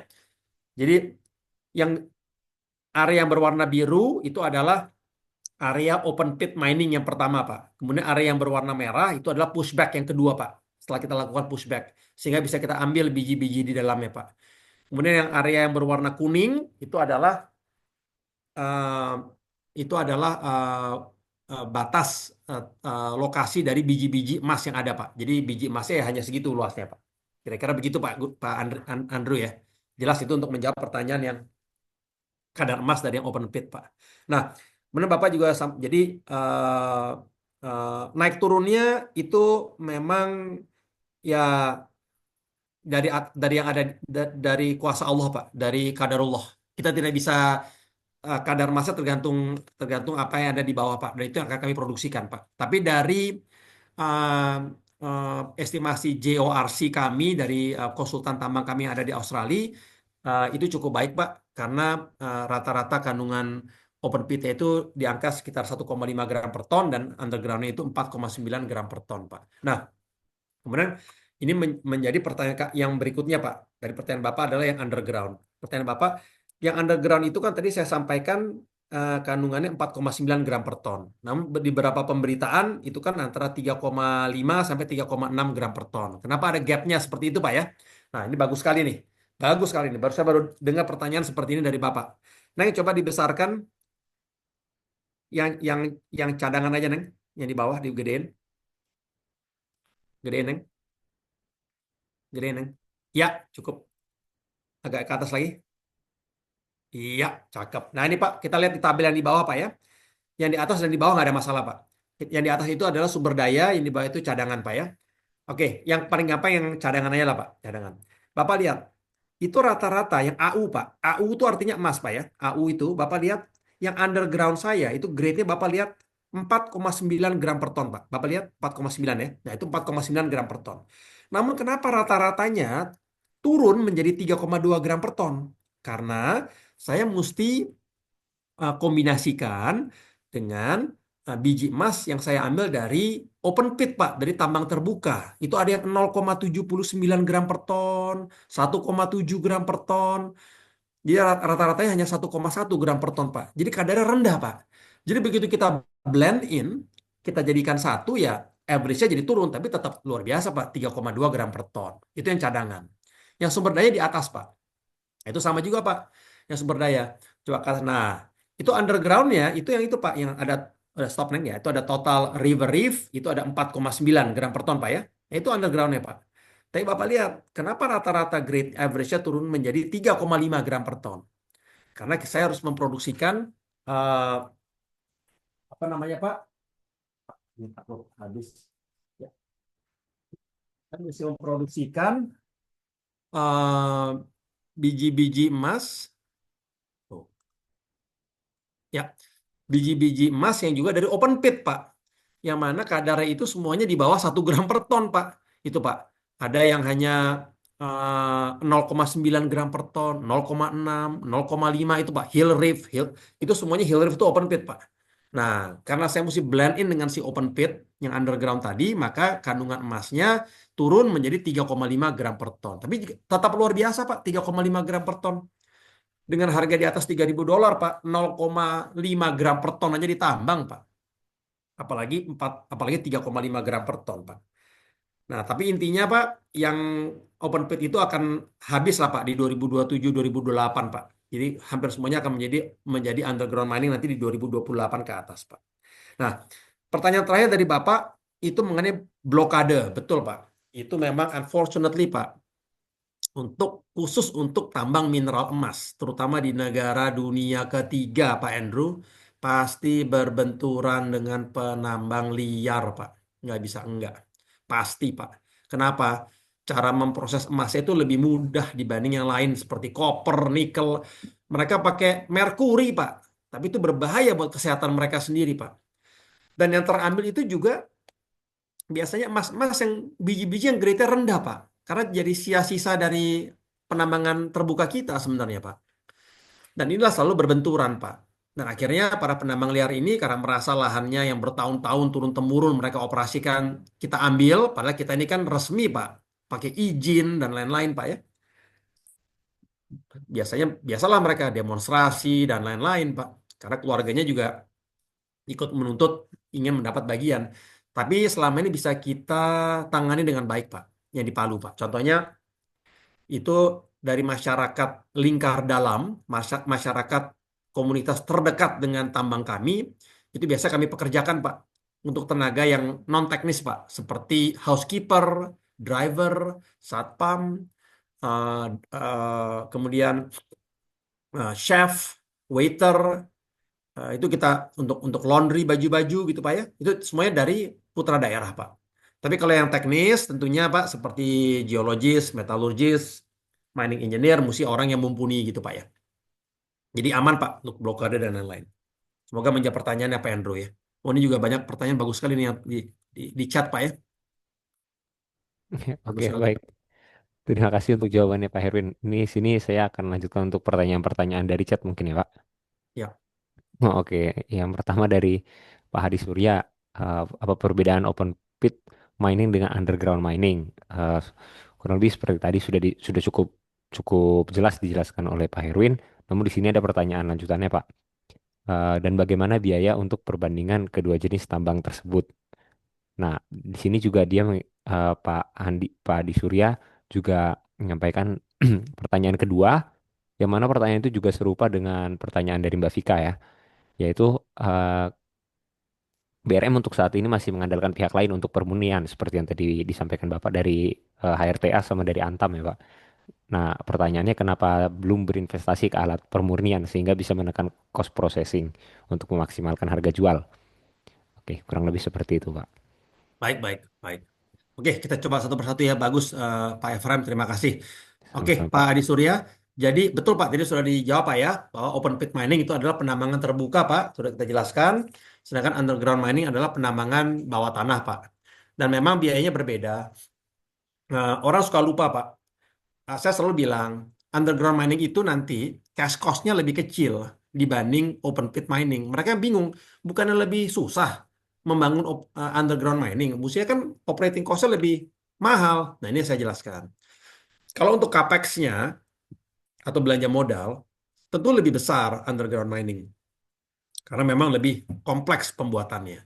Namun kan capex itu ya, Mas Efram juga paham pasti ya, itu kan namanya capex kita kapitalisasi di neraca. Dan over time akan kita amortize sesuai dengan umur tambang itu sendiri. Nah, sementara kalau operating cost yang ada di P&L atau di profit and loss, cash cost itu lebih rendah underground mining. Kenapa? Kalau open pit mining, setiap saya lakukan ekskavasi, itu waste-nya itu mesti saya buang, dan itu ada strip ratio yang tinggi di situ. Dan karena grade-nya lebih rendah, rata-ratanya 1,5 gram per ton, maka volume produksi yang dihasilkan juga lebih rendah. Cash cost itu kan volume produksi cash cost itu adalah operating cost dibagi dengan volume produksi gitu kan. Sementara kalau underground mining itu kan waste-nya hampir nggak ada karena ada di bawah tanah. Tidak usah saya bawa ke permukaan kan. Tetap aja di bawah tanah. Tidak usah saya alokasikan ada tempat tertentu untuk kami buang waste-nya. Tidak perlu ada alat berat yang melakukan itu. Ditinggal saja di bawah tanah. Kemudian eh, strip ratio-nya jadi rendah kan. Nah, cash cost-nya juga rendah. Kenapa? Karena grade-nya tinggi, Pak. Yaitu tadi saya bilang 4,9 gram per ton. Artinya volume produksi juga akan lebih besar dibanding open pit mining yang hanya 1,5 gram per ton. Karena volume produksinya besar, maka cash cost-nya rendah. Apa itu cash cost? Yaitu si operating cost tadi dibagi dengan volume produksi. Nah, ini kan pembaginya volume produksinya lebih besar kalau underground mining. Jadi cash cost-nya juga akan lebih rendah ke depannya, Pak. Tapi ini bagus Pak Edi Surya pertanyaannya. Karena saya belum ditanya nih mengenai cash cost saya dari tadi. Cash cost saya itu rata-ratanya open pit saya selama ini kira-kira antara 1.300 sampai 1.500 dolar per ons. Nanti kalau sudah mulai beroperasi, underground mining saya di 2027 akhir, 2028 awal, cash cost saya akan turun ke 1.100 sampai 1.200 dolar. Kira-kira demikian. Tadi juga disampaikan, oke, pertanyaan berikutnya juga Ibu Vika juga ya, Ibu Vika dan Pak Adi mirip nih ya. Uh, masih mengandalkan pihak lain untuk melakukan pemurnian. Kenapa tidak investasi ke alat pemurnian sehingga bisa menekan biaya processing? Eh, harus menggunakan apa? Oke, bagus. Ini pertanyaannya. Oke, saya jawab ya. Betul. Jadi memang kita lihat seperti ini. Yang pertama, tentunya kita masih mengkaji apakah perlu kita membangun kayak fasilitas pemurnian sehingga kita bisa memproduksi emas batangan sendiri. Itu benar. Kita sedang mengkaji, Bapak dan Ibu, terus terang aja, Mbak Vika dan Pak Adi ya. Namun memang saat ini tuh sudah lumayan banyak fasilitas pemurnian emas yang ada di Indonesia. Di Surabaya ada Bumi Satu Inti di Gresik, ada Harta Dinata Abadi di Bandung, ada Antam di Pulau Gadung di Jakarta dan lain-lain. Sedangkan kita processing fee-nya juga murah, hanya Rp750 sampai Rp1.000 per gram dore bullion saja. Jadi saat ini yang kami lakukan memang kita membayar processing fee yang tidak terlalu mahal tersebut. Dan kita bisa memurnikan emas batangan kami. Nah, tapi memang ke depannya tidak menutup kemungkinan kita akan membangun fasilitas pemurnian sendiri sehingga kita bisa memiliki produk emas kami sendiri ya. Kalau Antam itu kan namanya logam mulia gitu ya. Harta Dinata tuh namanya kalau nggak salah emas kita dan emasku. Kemudian kayak Lotus, Lotus juga apa Archie juga punya ya, Lotus Archie gitu ya. Pegadaian apa Galeri 24. Nah, kita juga tidak menutup kemungkinan untuk ke depannya mungkin kita akan masuk ke fasilitas pemurnian, Bapak dan Ibu ya. Baik. Eh, kemudian ini ada lagi Pak Iya, Suyasmin ya, Pak Efram ya. iya, Pak Sujasmin, mungkin saya bacakan dulu ya Pak. Iya.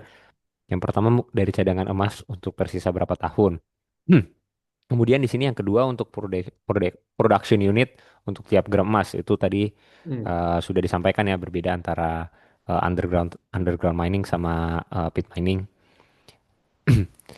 Kemudian untuk pertanyaan ketiga, perhitungan dari produk lain seperti tembaga terhadap pendapatan BRMS. Ini mungkin Pak sesuai sama yang tadi kalau Bapak tadi kan sudah menyampaikan persentase untuk silver dan gold. Di sini ditanya mengenai tembaga. Mungkin bisa dijelasin juga Pak untuk tembaga sama sama seng tadi.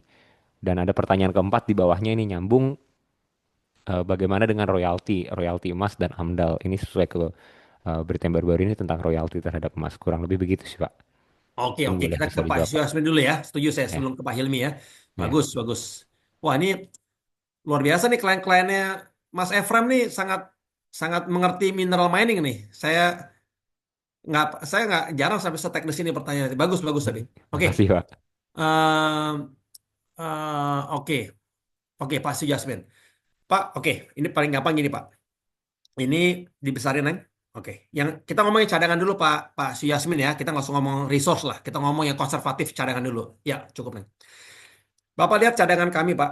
Cadangan kami itu ada tonasenya Bapak bisa lihat ya. Itu cadangannya 34 juta ton biji. Oke Pak? 34 juta ton biji. Itu jumlah cadangan itu sudah jork Pak ya. Baru dipublish tahun lalu. Jadi sangat updated Pak. Oke. Kita kita nggak usah ngomong yang Hiblis Pak. Yang Hiblis kecil-kecil Pak. Hiblis yang pabrik ketiga di Palu, Hiblis yang di Gorontalo. Kita ngomong yang CIL aja Pak, yang carbon enrich Pak, yang ada dua carbon enrich yang ada di Palu Pak ya.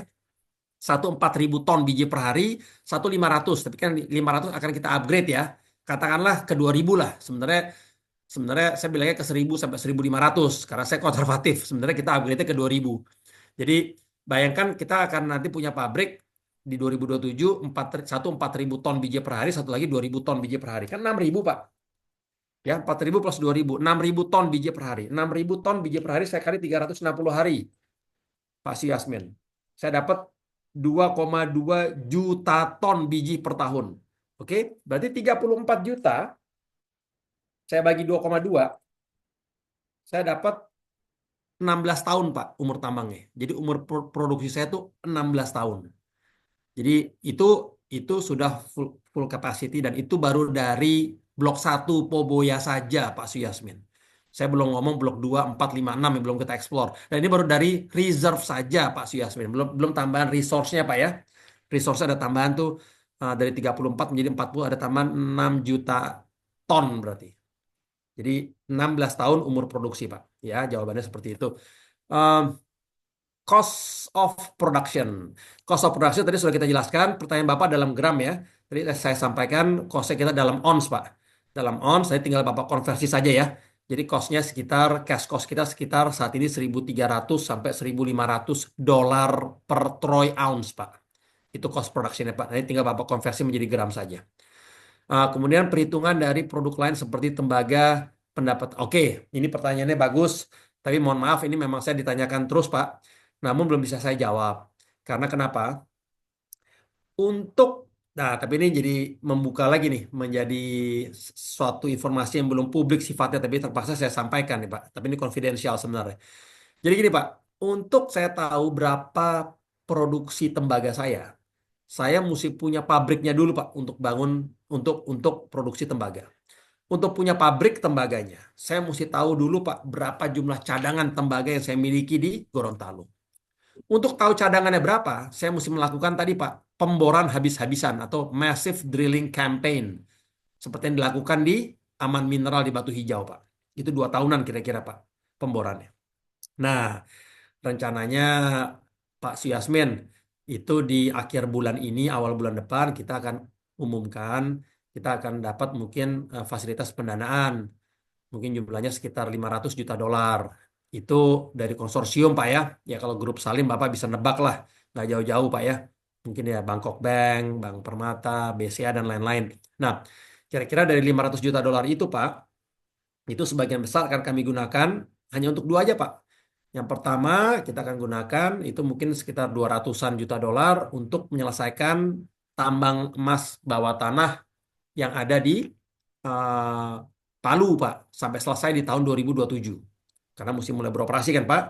Itu mungkin sekitar 200-an juta dolar Pak. Dan juga untuk peningkatan kapasitas pabrik tadi Pak dari yang 500 menjadi 2.000 ton biji per hari. Kemudian sekitar 200 juta dolar kita akan sekitar 100 mungkin 150 juta dolar Pak. Mungkin 100 lah, 100 juta dolar kita akan pakai untuk tadi itu Pak pemboran habis-habisan, massive drilling campaign di Gorontalo Pak. Demi meningkatkan jumlah cadangan tembaganya. Dan targetnya ini kita mau tahu Pak apakah jenis kopernya atau tembaganya ini porphyry seperti yang ada di Freeport dan Aman. Itu kan luar biasa Pak. Kita baru melakukan 2-3 lubang bor saja. Tapi Masya Allah Pak, setiap kita bor dapat mineralisasi. Jadi luar biasa. Makanya Pak Agus Projosasmito, Pak Antoni Salim juga very happy Pak. Pak Agus juga sudah 2-3 kali datang ke Gorontalo Pak. Luar biasa Pak komitmennya. Jadi saya lihat memang saat ini mineralisasinya ketemu terus Pak dimanapun kita ngebor Pak.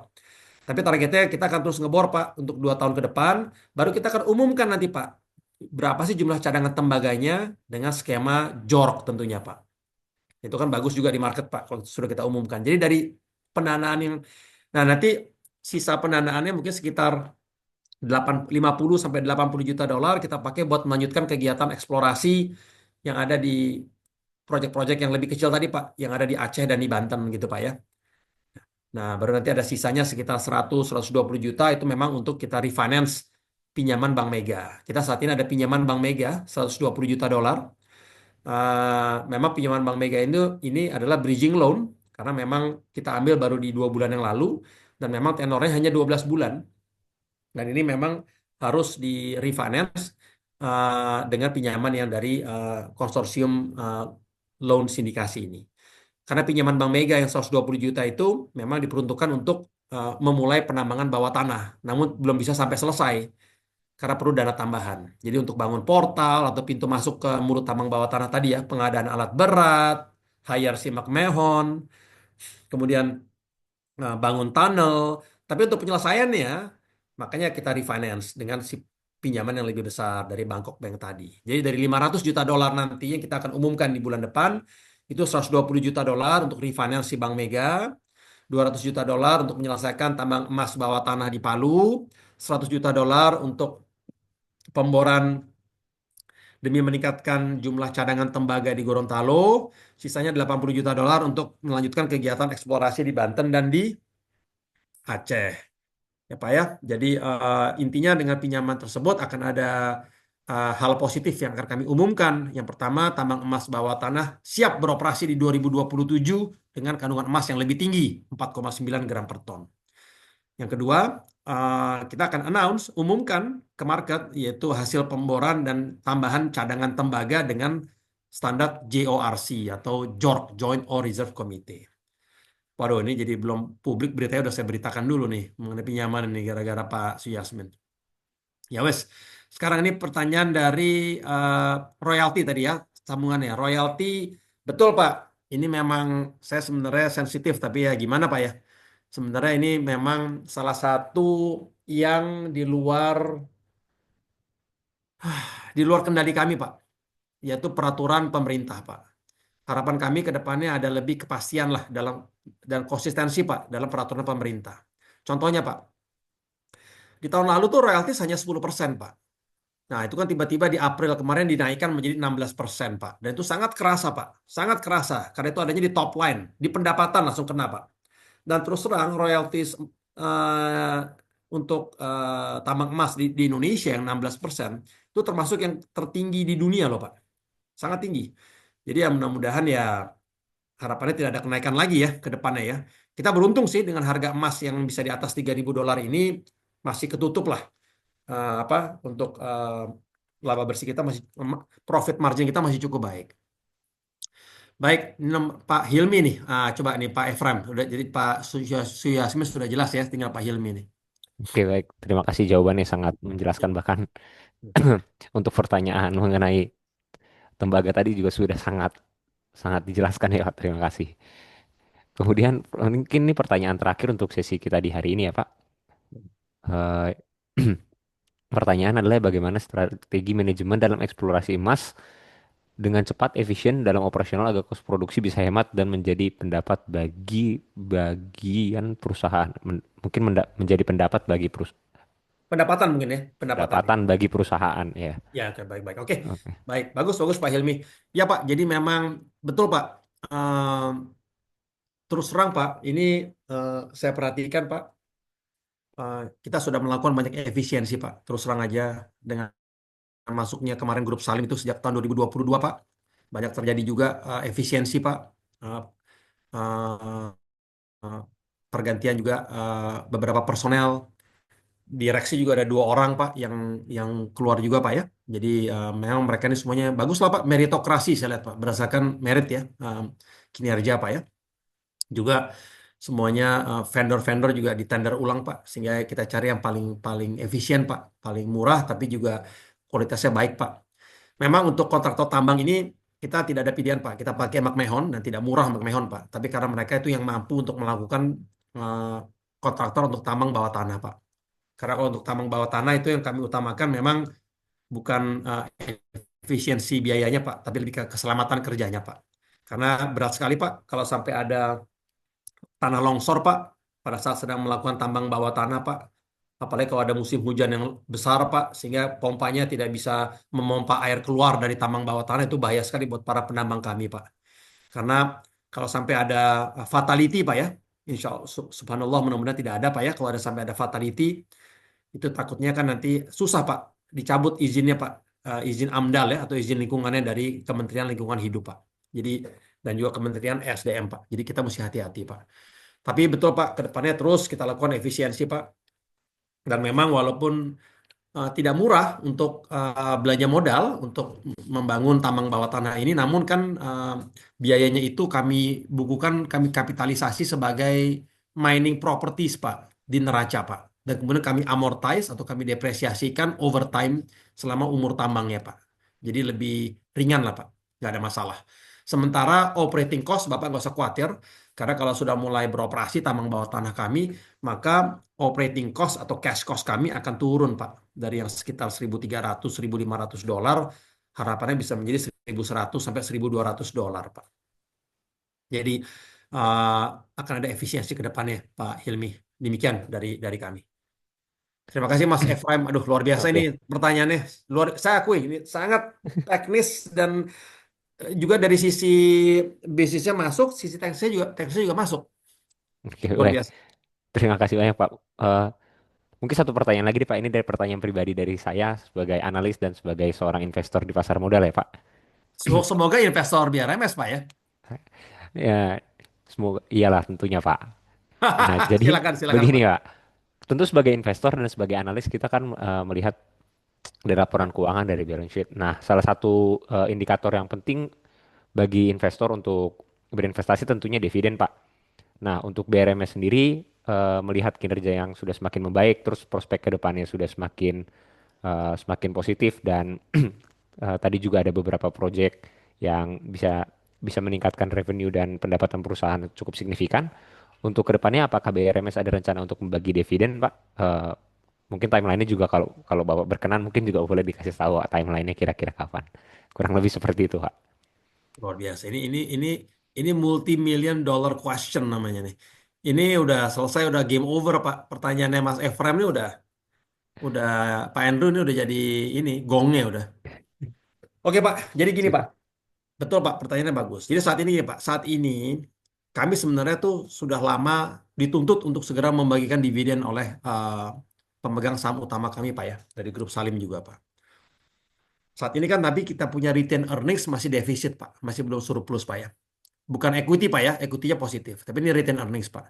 Bapak bayangkan Pak, saya IPO tuh dari 2010 Pak. IPO 2010, initial public offering. Sementara saya baru produksi for the first time Pak Andrew, Pak Efraim, itu 2020.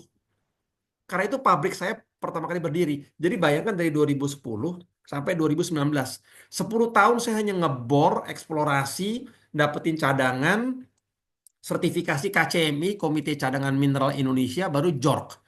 Itu kan biaya semuanya, Pak. Dan tidak ada pemasukan, tidak ada pendapatan. Nah, Bapak bayangkan biaya itu yang terakumulasi kan menjadi net loss dari tahun ke tahun, Pak. Itu terakumulasi ke dalam retain earnings yang defisit. Tapi sejak 2020, saya terus membukukan profit. Malah setiap kuartal profitnya naik terus, Pak. Tidak setiap tahun ya, setiap kuartal saja naik, apalagi setiap tahun, Pak. Dari 2020 sampai sekarang. Makanya si return earnings yang defisit makin kecil defisitnya. Nah, kita sedang lakukan simulasi nih, Pak. Kalau kita biarkan secara organik, tanpa ada aksi korporasi, kita biarkan saja, apalagi mengetahui bahwa di 2027-2028 produksi saya akan naik signifikan, karena mulai dari tambang emas bawah tanah ya, maka kita akan menjadi surplus return earnings-nya itu mungkin di 2030-an, Pak. Nah, jadi ya lockback lah, dalam 4-5 tahun lah, sudah menjadi positif. Artinya kita bisa segera bagi dividen Pak di 2030. Tapi mungkin kita nggak menunggu selama itu Pak. Kita juga lagi melihat nih Pak. Karena kemarin kita lihat Bumi itu kan kuasi reorganisasi disetujui pemegang saham dan kemudian disetujui oleh OJK. Kemudian saya lihat Dewa dia pakai caranya berbeda Pak. Penyajian laporan keuangannya dia ubah Pak. Dari dalam dolar diubah currency-nya dalam rupiah. Sehingga mereka membukukan forex gain, kemudian forex gain itu dipertemukan dengan si return earnings yang defisit sehingga menjadi surplus. Nah, kita lagi lihat nih Pak, mana yang paling paling paling efektif dan paling baik lah Pak bagi para pemegang saham juga. Nah, malah saya dengar, makanya saya juga mau tanya ke Pak Andrew, Pak Efraim juga nih dan Pak Reza.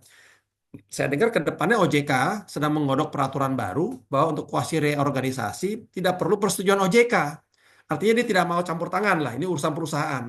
Cukup mendapatkan persetujuan dari mayoritas pemegang saham. Nah, kalau ini benar, kan lebih luar biasa lagi Pak Efraim.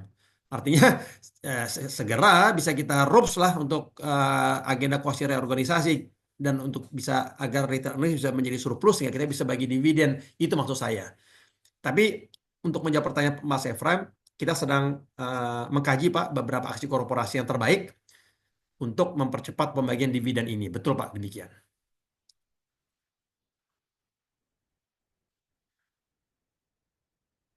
Cukup jelas Pak ya. Sorry ada Iya, mute ya. iya, oke, cukup jelas, Pak. Mungkin dari Pak Hendro atau dari Pak Reza dia mau menanggapi.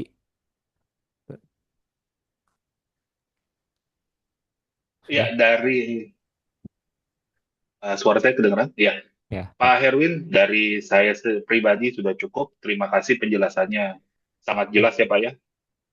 Saya harap juga penjelasan hari ini berguna buat tenaga pemasar kami ya dan dapat menyalurkan informasinya kepada nasabah-nasabah kami. Di sini juga ada beberapa nasabah kami. Lalu mungkin Pak Reza ada tambahan? Iya, baik. Terima kasih Pak Andrew. Ya, terima kasih juga Pak Erwin atas penjelasan yang sangat komprehensif ya.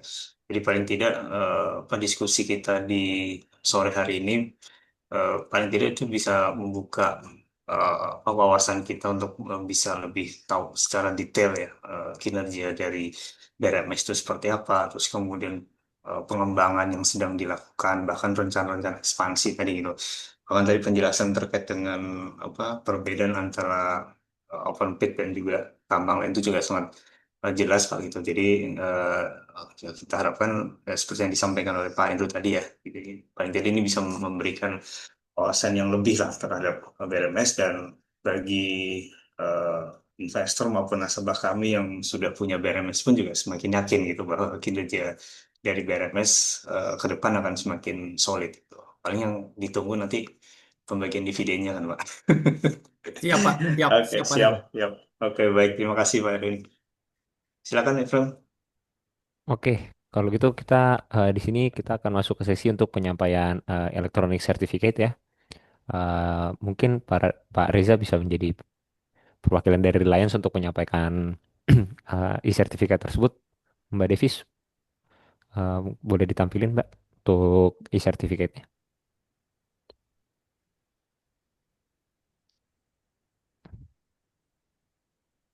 Oke, Baik, baik.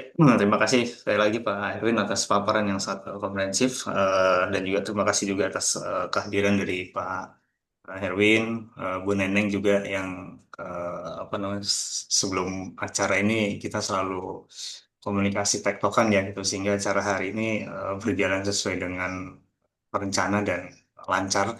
Semua juga pertanyaan juga dijawab dengan sangat komprehensif oleh Pak Herwin. Ya, harapan kita semoga kerjasama kedepannya bisa berlanjut Pak gitu. Mungkin nanti kalau ada update berikutnya dari BRMS kita bisa adakan sesi selanjutnya Pak gitu maupun kerjasama lainnya Pak. Baik, Eh, terima kasih Pak Reza. Kami persembahkan sertifikat untuk Pak Erwin dan tim. Mohon diterima dengan baik ya Pak. Terima kasih Pak Reza, Pak Efraim, Pak Andrew, Mbak Davis atas atas kesempatannya. Terima kasih. oke, baik. Dengan penyampaian e-sertifikat ini, maka dengan ini resmi sudah selesai acara kita pada sore hari ini. Sekali lagi atas nama PT Reliance Sekuritas Indonesia, saya moderator hari ini Efraim Samuel Tanggang menyampaikan terima kasih yang sebesar-besarnya ke Pak Herwin Hidayat dan tim dari BRMS atas kehadirannya pada pagi hari ini. Semoga apa yang disampaikan tadi oleh diskusi tadi bisa berguna bagi nasabah kami dari PT Reliance dan juga semoga bisa berguna bagi PT BRMS itu sendiri. Kurang lebih seperti itu. Selamat sore semuanya. Terima kasih.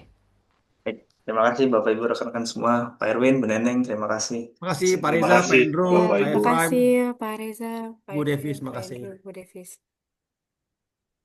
Terima kasih Bapak. Ya. Ya.